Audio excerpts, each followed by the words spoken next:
এক নম্বরে রমাদান মাসে যে ব্যক্তি রোজা রাখবে তার পূর্বের গুনাহ সব আল্লাহ তাআলা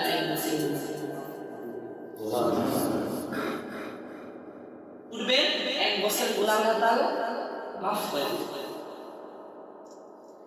এক নাম্বার।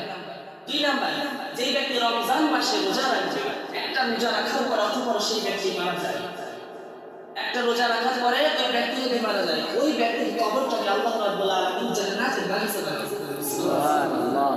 তিন নাম্বার, রোজাদার ব্যক্তি রোজা থাকা অবস্থায় আল্লাহ রাব্বুল আলামিনের কাছে কেমন দামি?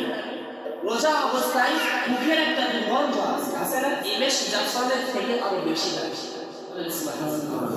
এর ভিতরে একটা দরজা আছে, যে দরজার নাম হলো রাইয়ান। কি দরজা? রাইয়ান নামে একটা দরজা আছে, যে দরজার মধ্যে দিয়ে রাইয়ান নামে